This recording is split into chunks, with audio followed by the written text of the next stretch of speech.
Siamo a studiare la lettera ai Colossesi e oggi arriviamo al secondo capitolo di questa lettera,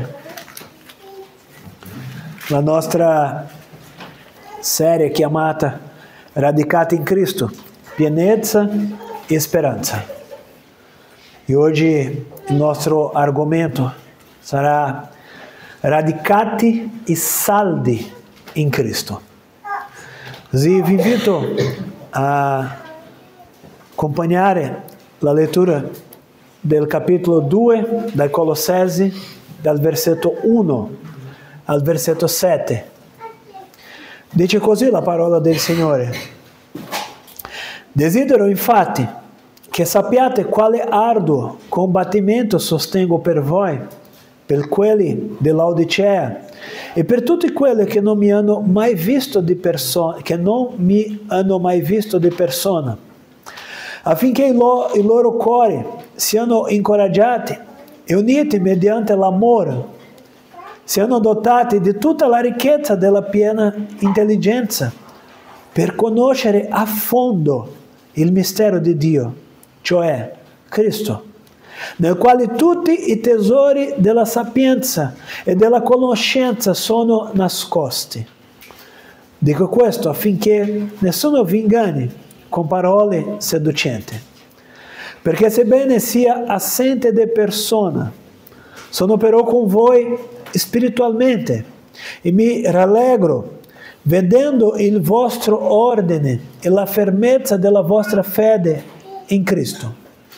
Come dunque avete ricevuto Cristo Gesù, il Signore, così camminate in Lui, radicati ed edificati in Lui, saldi nella fede, come vi è stata insegnata, e abbondando nel ringraziamento. Signore, noi ti ringraziamo per la tua parola. La tua parola è la verità. E Signore, ora davanti a questa santa parola, questa vera parola, abbiamo bisogno dell'aiuto del tuo Spirito Santo, affinché possiamo capire queste verità eterne, perché non siamo in grado di capire per la nostra propria saggezza. Abbiamo bisogno della saggezza spirituale, affinché questa parola sia spiegata e questa parola sia incarnata nel nostro cuore. Per questo ti chiedo, Signore, parla ai nostri cuori. Vogliamo sentire la tua dolce voce. Noi ti chiediamo nel nome di Gesù. Amen. Fratelli, questo brano che abbiamo letto oggi, Paolo adesso porta una potente verità, che la maturità cristiana nasce dalla comunione fraterna e dalla crescita continua in Cristo. Racconta una storia che nel 1944, in piena guerra, la seconda guerra mondiale, dice che un potente ciclone colpì la costa dell'Inghilterra. È successo che molti alberi maestosi furono abbattuti, ma alcune querce apparentemente fragili rimasero salde. E gli esperti notarono che quelle querce avevano radici profondissime, intrecciate tra loro sottoterra. Non erano forti perché erano isolate, ma erano forti perché stavano unite. E questa immagine descrive perfettamente la visione dell'Apostolo Paolo in questo brano. Perché dopo aver presentato Cristo al primo capitolo come il centro di tutta la creazione, il cuore della riconciliazione, Adesso Paolo invita il credente a radicarsi e consolidarsi in lui, affinché nessun vento di falsa dottrina ti scuota. Questo brano è un ponte tra la sessione cristologica e quella polemica della lettera. Paolo, dalla sua prigione, lotta in preghiera e anche per la dottrina, per il bene delle chiese di Colosse e anche la chiesa di Laodicea, come dice qui al capitolo 2.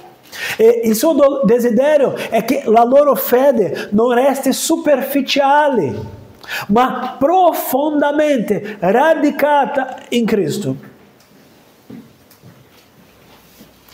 Credo che in tante parti del mondo, questo che ho già detto qui alcune settimane fa, la Chiesa cresce tantissimo, ma questa Chiesa cresce in estensione, ma è una Chiesa superficiale, perché non c'è radici profonde.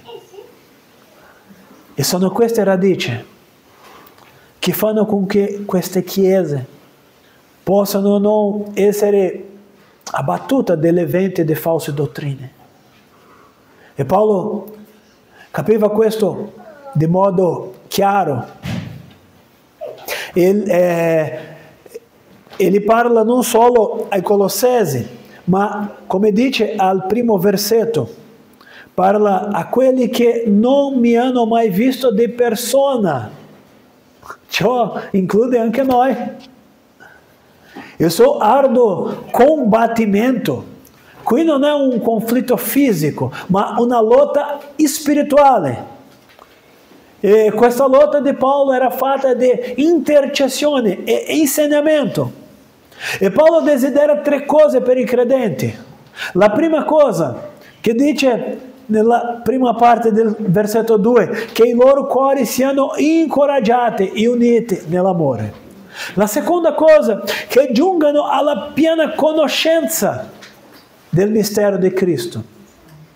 E la terza cosa, che al versetto 6 e 7, che restano radicati, edificati e saldi nella fede. Paolo dice nel versetto 3 che in Cristo sono nascosti tutti i tesori della sapienza e della conoscenza. Quello gnosticismo dell'epoca prometteva conoscenza superiore, ma Paolo afferma che ogni tesoro spirituale si trova solo in Cristo. Non serve cercare altrove, perché Cristo è dove risiede tutti i tesori. E così Paolo sviluppa una lotta spirituale per la maturità della Chiesa. Come dice versetto 1 e 2, Paolo scrive: desidero infatti che sappiate quale arduo combattimento, guardate, combattimento, sostengo per voi, per quelli di Laodicea e per tutti quelli che non mi hanno mai visto di persona. Versetto 2, affinché i loro cuori siano incoraggiati e uniti mediante l'amore, siano dotati di tutta la ricchezza della piena intelligenza, per conoscere a fondo il mistero di Dio, cioè Cristo. Qui questo verbo che abbiamo tradotto come combattere, nella lingua greca, agonimozai, questo richiama la fatica dell'atleta o anche del soldato. Dopo una gara, dopo una guerra, quella fatica è questo termine che Paolo usa per combattere, perché Paolo vive la sua missione come una battaglia costante per la fede, e anche non solo per la sua propria fede, ma anche per la fede dei fratelli. Perché la vera cura pastorale non è solo una presenza fisica. E questo vorrei parlare di modo speciale ai fratelli che hanno cominciato a prepararsi per l'ufficialato. La lotta dei pastori non è solo la presenza fisica, ma una lotta interiore per il bene spirituale degli altri, attraverso la preghiera, attraverso l'insegnamento. Calvino ha scritto nel suo commentario alla lettera dai Colossesi, Calvino ha detto: i veri pastori non cercano riposo, ma si affaticano finché Cristo sia formato nei credenti. Questo è il nostro lavoro, fare con che Cristo sia formato nella vita dei credenti. Perché la finalità di questo impegno è che i cuori dei credenti siano confortati e uniti nell'amore, perché solo l'amore fraterno può custodire una comunità dalla divisione e dall'errore. Abbiamo bisogno di questo amore. Non possiamo vivere senza amore. Non è solo quello amore di un uomo per una donna, ma anche questo amore fraternale. Abbiamo bisogno di questo amore. Tutti i credenti. E non solo un amore fatto di parole, ma principalmente un amore fatto di azioni concrete. Abbiamo bisogno che questo amore possa stare in mezzo a noi, ma questo amore possa essere dimostrato attraverso le nostre azioni. Perché ogni credente, non solo i pastori, devono partecipare a questa stessa lotta spirituale. Come? Pregando, servendo, sostenendo i fratelli. Fate attenzione, fratelli, la fede cresce nella comunione, non nell'isolamento. Sa perché abbiamo bisogno? Tante persone dicono: io sono la Chiesa, io posso camminare da solo. No, questa non è verità. Noi siamo Chiesa quando siamo uniti, quando siamo insieme. Io ho bisogno di ogni fratello. Ogni fratello ha bisogno dell'altro fratello per sviluppare la vera fede cristiana. Perché la vera fede nasce nella comunione. Non è possibile servire al Signore da solo. Per questo abbiamo bisogno della Chiesa. Per questo abbiamo bisogno di essere raggiunti, di lodare, adorare il Signore insieme. Dopo Paolo presenta una seconda tesi, dal versetto 3 al versetto 5. Cristo è tesoro di ogni sapienza e conoscenza. Scrive così: nel quale tutti i tesori della sapienza e della conoscenza sono nascosti. Dico questo affinché nessuno vi inganni con parole seducenti. Per noi capire tesoro è facile. Questo richiama ricchezze preziose e che tante volte sono conservate in segreto. Paolo afferma che tutta la sapienza divina era chiusa in Cristo. Egli non è solo il rivelatore di Dio, ma anche la chiave per comprendere ogni aspetto della vita e della verità. Solo possiamo capire le verità spirituali per Cristo. John Stott, ho menzionato nella lezione di scuola biblica, ha scritto nel suo commentario ai Colossesi che ogni volta che cerchiamo la verità lontano da Cristo, ci impoveriamo spiritualmente. Solo in Lui la mente trova la luce e il cuore trova pace.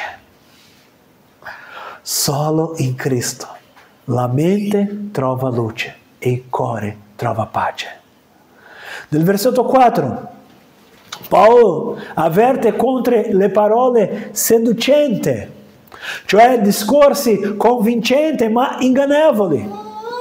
Anche oggi la fede può essere corrotta da teologie umaniste, ideologie politiche, spiritualità individualiste. Ma il credente maturo filtra ogni idea attraverso la persona di Cristo. Se qualcosa non conduce a Cristo, non è vera sapienza. La teologia sana nasce dall'adorazione di Cristo, non dalla curiosità intellettuale.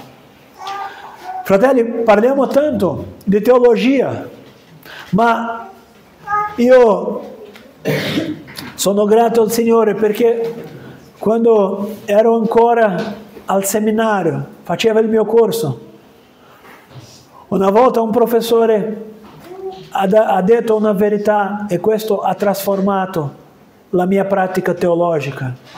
Questo professore ha detto: se la nostra teologia non ci avvicina da Cristo, questa teologia non serve.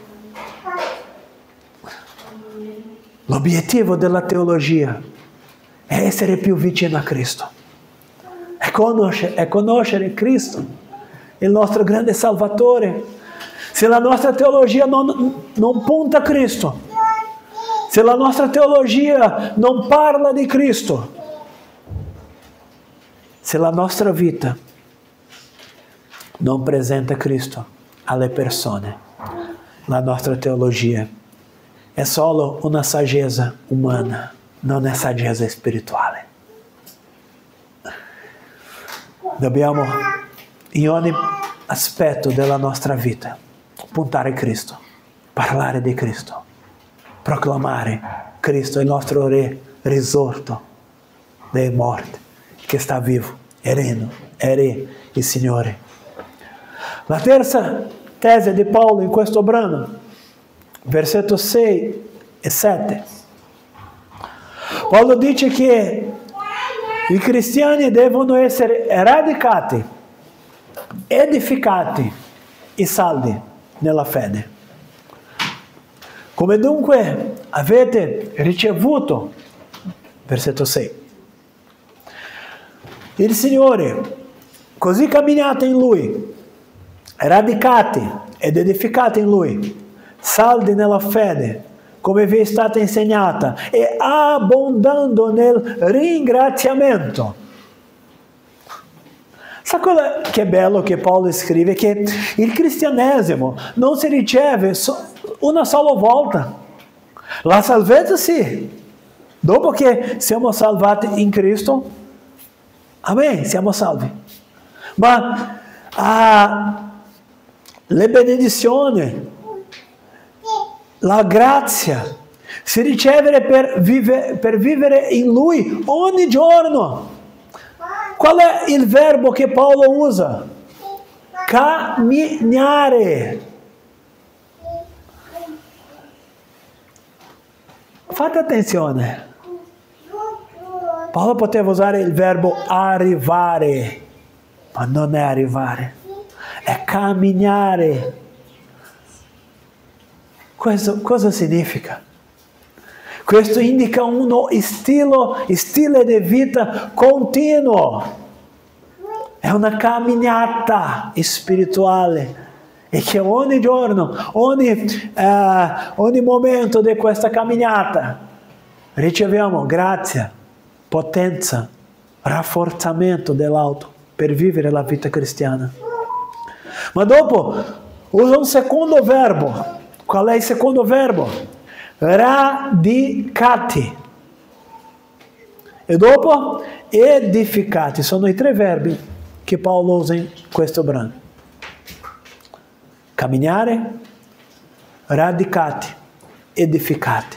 Qui formano una splendida immagine di crescita organica e strutturale. Perché in primo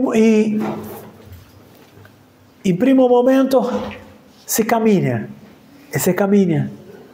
ma mentre camminiamo siamo radicati, formiamo radici profonde, ma mentre riceviamo queste radici siamo edificati. Qui abbiamo due immagini interessanti, perché quando parliamo di radici ricordiamo l'albero, quell'albero che quando è avuto quello vento in Inghilterra non sono cadute, perché le radici erano veramente profonde. Ma anche l'edificio, che se è bene edificato, se è bene strutturato, questo edificio può crescere e restare in piedi. Calvino, in quello stesso commentario, dice che la fede non è un atto momentaneo, ma una radice che si approfondisce sempre più nella conoscenza di Cristo. Wow, bravo Calvino. Sa come possiamo approfondire la nostra fede? Come possiamo essere più radicati nella fede cristiana? Attraverso la nostra conoscenza di Cristo. Quanto più conosciamo il Signore, più la nostra fede sarà radicata. E come possiamo conoscere il nostro Signore?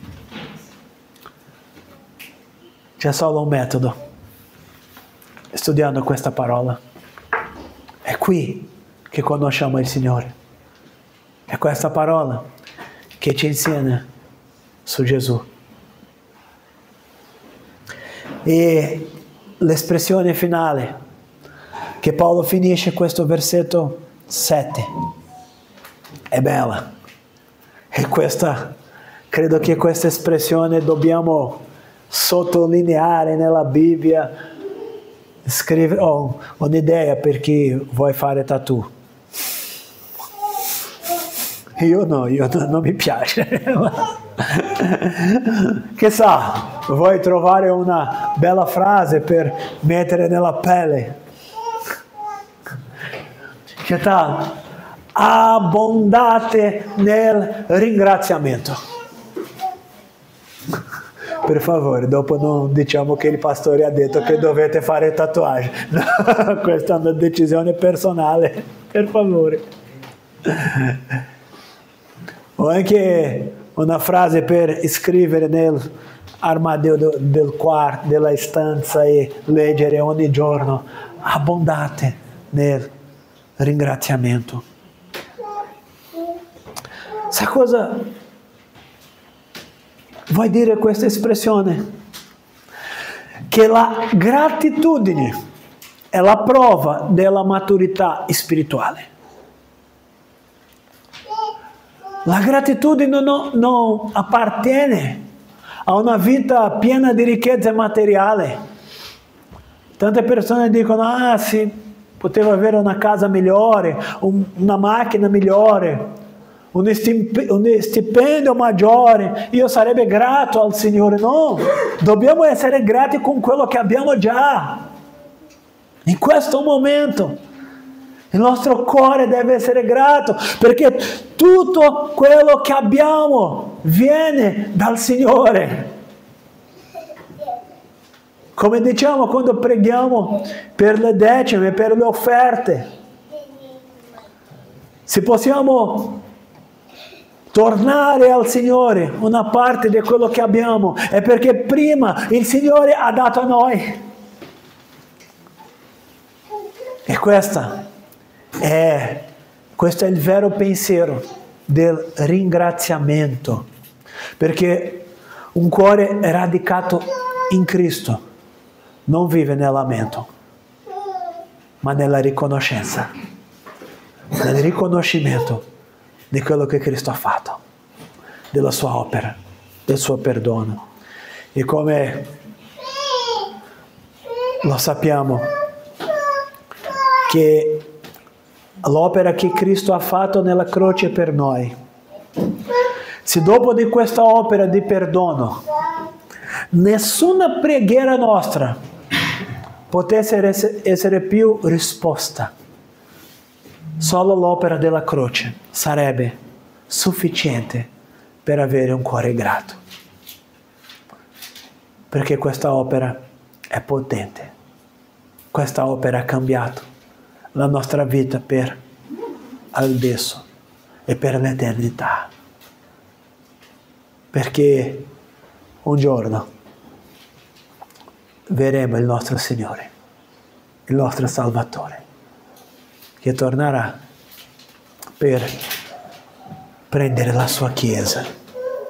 Per questo dobbiamo abbondare nel ringraziamento. Il cuore maturo è un cuore grato al Signore. Fratelli, essere radicati in Cristo significa nutrirsi della sua parola, partecipare alla comunione dei santi, alla Chiesa e vivere in continua gratitudine. L'albero della fede cresce solo quando le radici si spingono sempre più nel Vangelo. Paolo desidera che la Chiesa sia salda, unita e grata. E questa stabilità non nasce da strategie umane, ma dalla profonda unione con Cristo. Ele è la radice, il fondamento e la fonte di ogni sapienza. La vera vita cristiana non si misura dal fervore di un momento, ma dalla perseveranza nel tempo. Quelli che rimangono sono quelli che trovano la maturità. Come dunque avete ricevuto Cristo Gesù, il Signore, così camminate in Lui. Che possiamo camminare ogni giorno nel nostro Salvatore Gesù Cristo. Amen.